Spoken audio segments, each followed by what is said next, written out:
नमस्कार दोस्तों, मैं विकास कुमार बर्नवाल आपके channel Barnwal tutorials knowledge wisdom में स्वागत करता हूं। दोस्तों, ये आज का स्पेशल वीडियो मैंने काफ़ी एनालिसिस करने के बाद बना रहा हूं, क्योंकि अक्सर देखा जा रहा है कि गूगल और फेसबुक में जो खबरों का सिलसिला जो चल रहा है, उसके लिए प्रिंट मीडिया, इलेक्ट्रॉनिक मीडिया को कोई तरह का उसके लिए कंपनसेशन या कोई उसके लिए मूल्य चुकाना नहीं पड़ता है। इसी को देखते हुए ऑस्ट्रेलिया की सरकार ने एक कानून बनाया है, जो मैंने पिछले वीडियो में बनाया था, उसको भी अब मैं इसका लिंक शेयर कर दूंगा। तो इस तरह का कानून क्या वैश्विक मांग है? क्या सभी देशों को इस पे एक सहमति होनी चाहिए? इसके लिए क्या एक वैश्विक संगठन बननी चाहिए? बिल्कुल बननी चाहिए। वैश्विक संगठन नहीं बनेगी तो इस तरह से कंपनियां की स्थिति जो है धीरे धीरे क्रिटिकल होती जाएगी और कंपनियों को जो है अच्छा खासा नुकसान उठाना पड़ेगा। धीरे धीरे कंपनियां अपनी मार्केट से उनकी शेयर वैल्यू, उनकी कैपिटल सभी घटती जाएंगी, उनकी एसेट्स, करंट एसेट्स सभी जो है उनको उनका लॉस होने लगेगा और धीरे धीरे कंपनियां बंद हो जाएगी। इस तरह से देखा जाए तो बहुत सारी कंपनियों की स्थिति जो है खराब हो जाएगी। तो मेरा मानना है कि सरकार के साथ साथ केंद्र सरकार और अंतर्राष्ट्रीय संगठन जो है इस पे एक विशेष ध्यान दे। बिजनेस का जो व्यापारिक संगठन है, चाहे वर्ल्ड बैंक हो या यूएन की संगठन हो, सभी को इस पर विशेष ध्यान देना चाहिए। तो मैं आज बात करने जा रहा हूँ गूगल फेसबुक की जो खबरों के लिए जो शुल्क का लेन देन का जो नफ़ा नुकसान हो रहा है, उससे क्या प्रभावित होगा, भारत के पास इसका क्या समाधान है, इससे क्या स्थिति सुधरेगी, कानून का मकसद क्या है। तो मैं तमाम तरह की प्रमुख जानकारियां मैं देने जा रहा हूं। तो मैं बता दूं किसका इस वीडियो का प्रमुख बिंदु क्या है। मैं जब भी वीडियो सेपरेट वीडियो बनाता हूं किसी भी टॉपिक पे, तो एक इंपॉर्टेंट पॉइंट्स जो निकल के आते हैं उसको मैं जरूर डिस्कशन करता हूँ। तो बता दूं कि ऑस्ट्रेलिया में सरकार फेसबुक, गूगल जैसी प्रौद्योगिकी कंपनियों को इस कानून के अंतर्गत लाने जा रही है। भारत समेत पूरी दुनिया इस मामले में नज़र बनाए हुए है। फेसबुक समाचार कंपनियों को मूल्य चुकाने को कुछ शर्तों के साथ तैयार भी हो गई है। 2 दिन पहले का न्यूज है ये। गूगल ने पहले ही हामी भर दी थी। लगभग 7 बड़ी कंपनियों के साथ उन्होंने टाई अप किया था। ऑस्ट्रेलिया में समाचार मीडिया संस्थानों को उनकी खबरों के उचित मूल्य अब धीरे धीरे जो है सरकार के साथ साथ कंपनियां, सोशल साइट्स जितने भी हैं, फेसबुक, गूगल, ट्विटर वगैरह सब जो है चुकाएंगी। तो बहुत ज़रूरी भी था क्योंकि सभी जो धीरे धीरे लोग जो है गूगल फेसबुक पर डिपेंडेंट हो जा रहे हैं। हर न्यूज़ गूगल पे जाके देख रहे हैं, फेसबुक पे देख रहे हैं। तो कंपनियों को कौन देखेगा, उनके ऐड कैसे आएंगे, उनको इनकम ऑफ सोर्स कैसे बढ़ेगा। तो इसी को देखते हुए सरकार ने जो है 2019 में ही जो है 20 में ही, दिसंबर में ही कानून बनाया था, 2019 में ही। तो मैं बता दूं कि इस कानून का मकसद क्या है, इसका पर्पस क्या है, इससे क्या लाभ होने वाला है, क्या नुकसान होने वाला है, यानी तमाम तरह के से सवाल आपको मैं बताने जा रहा हूँ।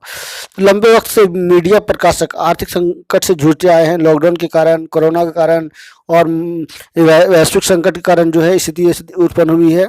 विशेषज्ञ मानते हैं कि वर्तमान में प्रकाशकों के पास टेक कंपनियों से मोलभाव करने की ताकत नहीं है, यानी ऐसा कोई कानून नहीं बना है।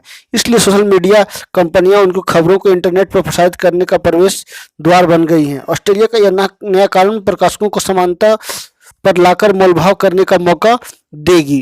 कि बिल्कुल सही किसी ने कहा, या सही इस कानून को बात बताया जा रहा है कानून के द्वारा कि कंपनियों को, जो भी प्रकाशक हैं, प्रिंटर हैं, पब्लिकेशंस हैं, उनको आप जो है साफ तौर पे ऑस्ट्रेलिया में खास करके उनको उचित मूल्य, उनका उचित कंपनसेशन, उनको उचित जो है अलावेंस मिलने जा रहा है। ऑस्ट्रेलिया तो कानून बना दिया, लेकिन क्या भारत के लिए सवाल नहीं बनकर उभरा है यहाँ के लोगों को, यहाँ के प्रिंट मीडिया को, यहाँ के पब्लिशर को, कि भारत जैसे सबसे बड़े लोकतांत्रिक देश में इतने सारे यूजर्स हैं। फेसबुक की बात की जाए तो लगभग 40 करोड़ 35 करोड़ यूजर्स हैं। गूगल की बात की जाए तो बहुत ज़्यादा यूजर्स हैं। हर एक मीडिया प्लेटफॉर्म जो है भारत में आकर के पैसे कमा रही है, चाहे वो अमेरिका की हो, चीन की हो, सभी ने पैसा पूरा दुनिया के कमाया है। आप कितना सारा चीन का ऐप को बैन किया गया, तो क्या सभी लोगों ने पैसा जो है भारत से इतना अच्छा मोटी रकम वसूल के या कमा के गए कि अब उनको कमाने की जरूरत नहीं है, ऐसा किया गया। लेकिन क्या मीडिया लोगों को कुछ मिला, प्रकाशकों को कुछ मिला? कुछ नहीं मिला। तो सरकार को भी इस पर जो है विशेष रूप पे काम करनी चाहिए। तो मैं बात करूं कि ऑस्ट्रेलिया का मीडिया कोड क्या है। यह सरकार जो मीडिया कोड ला रही है उसका नाम न्यू मीडिया बार्गेनिंग कोड है। इसके अंतर्गत किसी भी टेक फर्म अथवा सोशल मीडिया कंपनी के लिए यह अनिवार्य होगा कि वह अपने मंच पर उपयोग किए गए समाचार के लिंक के बदले संबंधित मीडिया प्रकाशक को मूल्य अदा करे।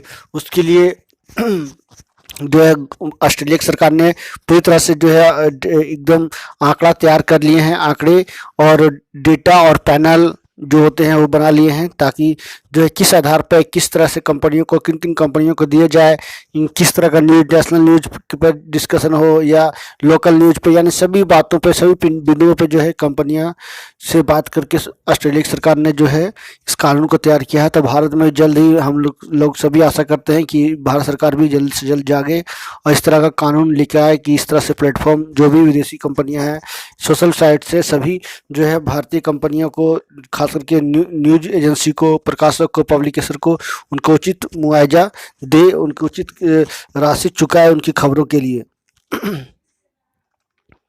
तो फेसबुक ने ऑस्ट्रेलिया को अनफ्रेंड कर दिया है। तो ये पुरानी खबर है, अभी तो जितने भी अनब्लॉक थे उसको ब्लॉक थे, अनब्लॉक कर दिए गए हैं। ऑस्ट्रेलिया सरकार कानून लाई, ऑस्ट्रेलिया सरकार इसके बाद फेसबुक कानून लाई। गूगल फेसबुक ने न्यूज से होने वाले रेवेन्यू मीडिया कंपनियों से शेयर करना होगा। इसके बाद फेसबुक ने ऑस्ट्रेलिया में न्यूज कंटेंट दिखाना बंद कर दिया। गूगल ने 3 मीडिया कंपनियों के साथ रेवेन्यू के शेयर डील किए हैं। धीरे धीरे और भी कंपनियां इसके अंदर आएंगी। तभी तो गूगल ने 3 कंपनियों से किया है, इसका 7 हुआ है। उसका धीरे धीरे और भी जितनी भी कंपनियां हैं जो कि खास करके राष्ट्रीय स्तर पर हैं और डोमेस्टिक स्तर पर भी काम होगा, लेकिन पहले राष्ट्रीय एजेंसियों पर काम किया जा रहा है, ताकि जो है राष्ट्रीय एजेंसी है, राष्ट्रीय न्यूज एजेंसी, उनको प्रिंट मीडिया, इलेक्ट्रॉनिक मीडिया सभी को जो है पैसे मिल सके, उनको उचित राशि मिल सके। तो बहुत अच्छी बात है कि ऑस्ट्रेलिया सरकार ने तो वैश्विक स्तर पर शुरुआत की है। और आने वाला समय में बहुत सारे देश जैसे कि अमेरिका, ब्रिटेन, जापान, चीन में तो कहना मुश्किल है, भारत जैसे, रूस, फ्रांस, सभी देश इसमें एक संगठन बनाएंगे मिलकर और अपने अपने कंपनियों को, देश की कंपनियों को जो है उनका अस्तित्व को ख़त्म होने नहीं देंगे। तो बता दूं कि देश के 28% युवा की खबरों का सोर्स सोशल मीडिया होते जा रहा है। धीरे धीरे लगातार बढ़ते जा रहा है। 35 साल से कम जो है ऑनलाइन पोर्टल का हेल्प लेते हैं, सोशल मीडिया का, टीवी का, प्रिंट का, रेडियो का।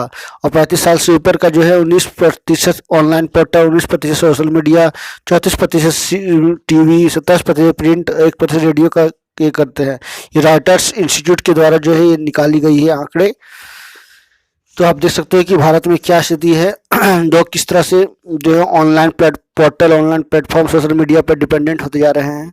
और आने वाले समय में जो है पूरी तरह से लोग डिपेंडेंट हो जाएंगे, खास करके न्यू जनरेशन। और कूप ऐप जो भारत में ट्विटर की जगह पे आई है, काफ़ी प्रचलित होती जा रही है। तो हम सभी आशा करते हैं कि ट्विटर को ना छोड़ के स्वदेशी को अपनाएं और कू ऐप को बढ़ावा दें। इस तरह से भारतीय को ऐप बढ़ेंगे तो भारत में ही रोजगार मिलेगा, भारतीय को का जो है मान सम्मान मिलेगा, भारत में ही पैसे रहेंगे, ना कि दूसरी कंपनियां पैसे उठा के भारत से ले जा सकेंगी। तो सभी से मैं यही आशा करता हूं। तो चलिए आगे देखते हैं, कुछ और जानकारियां मैं आपको दे दूं कि किस तरह से जो है सबका अलग अलग स्टेटमेंट आया जब गूगल और फेसबुक ने जो बनाए हैं। तो फेसबुक के फैसले के बाद दुनिया की एकजुट हुई है। ऑस्ट्रेलिया प्रधानमंत्री स्कॉट मॉरिसन ने फेसबुक के रवैये को लेकर भारत के पीएम नरेंद्र मोदी समेत कनाडा, ब्रिटेन और फ्रांस के प्रधानमंत्रियों से भी बात की है। ब्रिटेन के डिजिटल कल्चर और मीडिया कमेटी के प्रमुख जूलियन नाइट ने कहा कि फेसबुक को घुटने टेकने पर मजबूर करने की जरूरत है। अमेरिका के डेमोक्रेट सांसद डेविड सिलीलाइन ने कहा कि फेसबुक लोकतंत्र के खिलाफ है, वह धमाका कर अपने मोनोपोली चलाना चाहता है। फेसबुक ऑस्ट्रेलिया के सीईओ रह चुके स्टीफन चिलर का कहना है कि मार्क जुकरबर्ग पैसे और पावर से प्रेरित हो रहे हैं। सभी ने अलग अलग स्टेटमेंट दिया है इस फैसले से। फेसबुक और गूगल ने साफ तौर पर कहा है कि वह सरकार के साथ चलने को तैयार है, लेकिन उसके भी कुछ शर्तें हैं जो सरकार को माननी होंगी।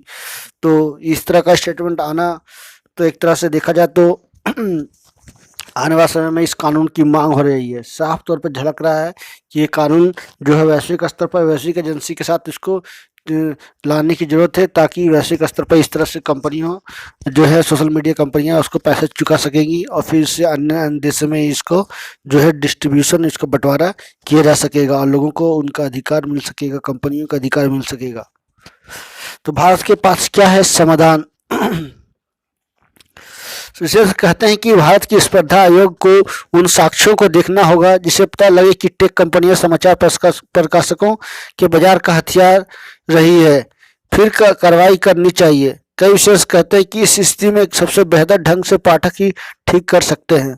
तो पाठक तो ठीक कर सकते हैं, पाठक को तो हर अधिकार दिया गया है, लेकिन पाठक कानून नहीं बना सकते हैं। ठीक है, पाठक उसको समर्थन कर सकते हैं लेकिन कानून बना सकते हैं। भारत सरकार को चाहिए कि उनका आईटी मंत्रालय खुद इस पे काम करे, उस पर खुद कानून बनाए, ताकि भारतीय कंपनियों को नुकसान ना हो, खास करके न्यूज एजेंसियों को।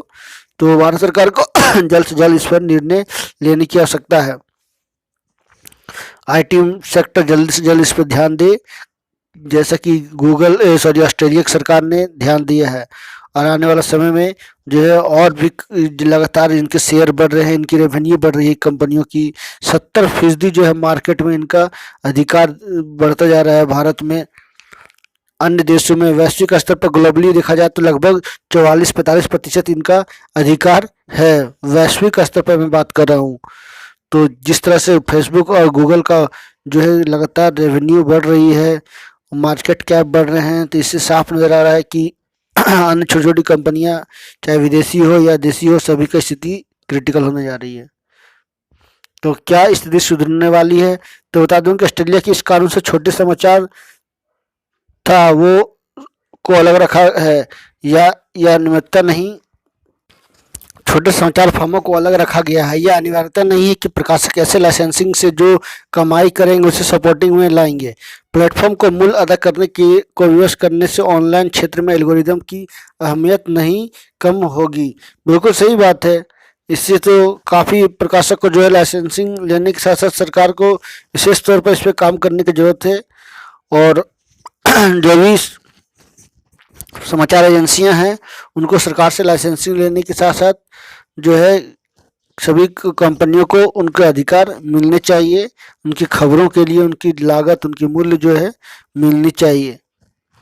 जिससे जो है सुधार देश में मिलेगा और बहुत सारी कंपनियों की जो स्थिति खराब हो रही है उनकी सुधार होगी, और एक वैश्विक प्लेटफॉर्म भी उनको मिलने जाएगा, जिससे जो है ऐड के मांग बढ़ेंगे, ऐड बढ़ेंगे उनके। यानी कुल मिलाकर देखा जाए तो उनकी स्थिति में सुधार होगी। तो समाचार प्रकाशकों पर क्या असर पड़ने जा रहा है? तो यह कानून प्रकाशकों को आमदनी में वृद्धि करके उन्हें फायदा पहुंचा सकता है और नुकसान भी। तो सोशल मीडिया कंपनियां जिस मीडिया संस्थान की खबरें दिखाने के लिए लाइसेंस लेंगी उसे इसका फायदा मिलेगा, पर इसका एक पक्ष यह भी है कि टेक कंपनियां किसी मीडिया कंपनी का लाइसेंस लेने से इनकार भी कर सकती है। ऐसे में सोशल मीडिया मंच या गूगल न्यूज के जरिए समाचार पोर्टल तक पहुंचने वाला ट्रैफिक घट सकता है और उसके पाठक वर्ग की संख्या घट सकती है।